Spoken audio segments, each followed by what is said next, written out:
I am Ken Lopez, a native of Monterey, born in 1948, and I'm currently a professor at the USC Thornton School of Music. As a kid, Monterey was very, very quiet. In fact, I was out for a walk this morning. I still own the house here that I grew up in, and I'm here about once a month. And I was out for a walk up through the forest up on the ridgeline up on Skyline Drive, and I could hear traffic and other noises that as a child I could never hear. When I remember vividly, because I've always been interested in sound and audio and music, that it would be so quiet here that you could hear an approaching propeller airplane from all the way across the bay. It was just so quiet. So it's a different place. There's a lot more bustle.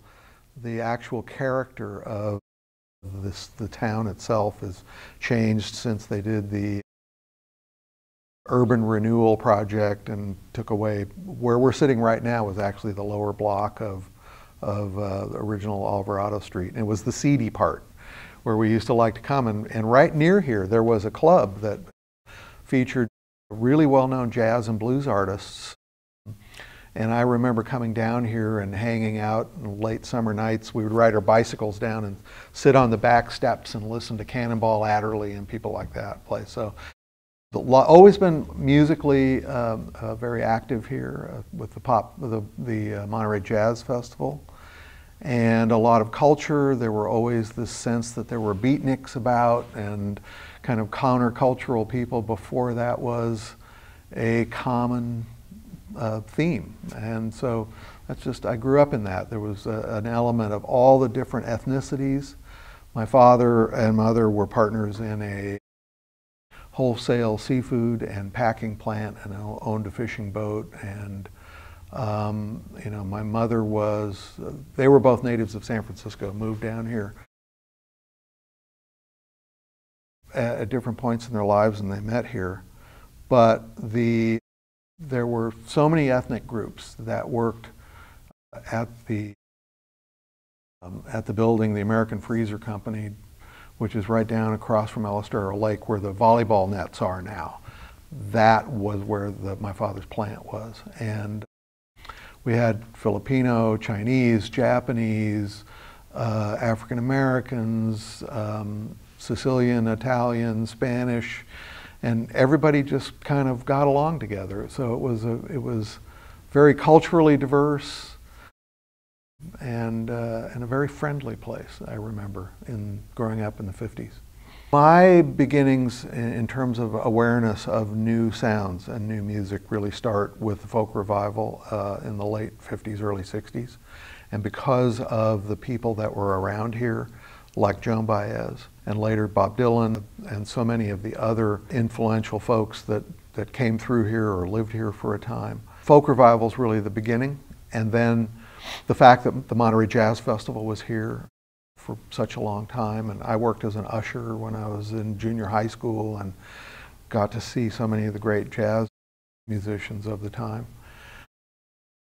So, you know, you have that as context. And in the mid-60s, when the scene in San Francisco was happening, it was happening here as well.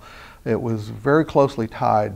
The kind of the counterpoint or the endpoints would have been Big Sur and San Francisco, or maybe even further up the coast a little later. But so we saw the Merry Pranksters come through here on their bus. Sooner or later, everybody involved in that evolution of music came through town. When I was 17 years old, we used to hitchhike to, of course our parents didn't know that, but we used to hitchhike up to San Francisco and crash in places in the Haight-Ashbury. And you know, we would go up there with very little money, We would have enough money to buy a little bit of food, some tickets to go to the Fillmore or the Avalon Ballroom. We had no idea where we were going to stay. We would meet people, we would stay with them, we would hitchhike home on Sunday, and we did that many times. And so we were very well aware of the music culture that was taking place there. The Grateful Dead, I saw them in very early iterations. In fact, I saw Quicksilver, Messenger Service, and Big Brother and the Holding Company here at the fairgrounds in Monterey at a dance, only weeks after Janis joined the band. And they played with no stage. I remember standing within 10 feet of her and watching her sing. So it was just very, very down to earth and very loud, and and very much evolving in the moment. So, very improvisational. So I had many experiences like that, seeing those kinds of groups in little makeshift dance halls and whatnot. So all up and down the coast. We had Jefferson Airplane play for my senior graduation night party. And I was on the committee that hired them. We paid them $1,000. They were what you would have considered at the time a local band. Their album had not come out. And so there was all this latent talent just,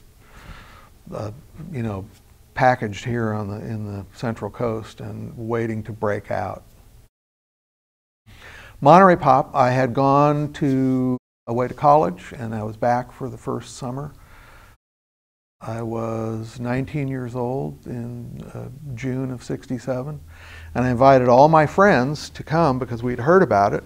So we had literally, my folks were very accommodating, and they cleared the living room, and I had 16 people in sleeping bags sleeping on my folks' living room floor. And we, like so many people, wanted to hear. We were interested in some of the well-known names, but we really were after the new talent, the Big Brother, the Janis, the Steve Miller, so on and so forth. All of whom we'd seen up in San Francisco at some place or another, or down in Santa Barbara as they came through town. And there were a few unknowns. There was a great deal of controversy regarding how this was going to come about. You have to remember that the infrastructure here was not what it is now. The numbers of hotel and motel rooms, mostly motel rooms, probably numbered in well less than 1,000. And we have many thousand hotel and motel rooms in the area today. So they were expecting 100,000 people to come. And it was well known that many of these people would be what were then known as hippies, which meant they were going to arrive in Volkswagen buses and on motorcycles and bicycles and who knows what. They would have very little money. They needed a place to stay. They needed all the amenities that we would now call, in the classes that I teach, crowd management. We need to provide for the crowds. And so, interestingly enough, I grew up around the corner from the police chief at the time, from Mr. and Mrs. Frank Marinello. In fact, I walked past their house this morning, and they were family friends, and he explained to me how he was going to go about preparing for this influx of 100,000 people, and essentially pulling off what would be the very first rock festival. And so, since no one had done this before of this type, the only place that he could draw from would be the police department in Newport, where they put on the Newport Folk Festival. Was the only thing really similar. He dealt with the jazz festival, but that was a much more sedate crowd, an older crowd. There was the specter of drugs. There was all kinds of, there were many rumors, and he just kept a very level head and planned for all of these amenities for people. He arranged with Monterey Peninsula College to have camping on the football field. He arranged for potable water. He got the Army Corps of Engineers involved because Fort Ord was active here. He even arranged for flatbed trailers to be placed as a makeshift stage, and rented sound equipment from Baer Sound, which was here in Monterey, did sound for the Jazz Festival for many years. And so many of the acts that played in the arena also played at Monterey Peninsula College. So if you didn't have a ticket, and you could really literally see most of the festival or a good part of it for free while camping. So it's kind of a precursor to the, I guess, the Occupy movement, but this was literally a very mobile bunch that would stay wherever they could, and so he made all the arrangements for them. They were really very, very cordial, the police. There were very few arrests.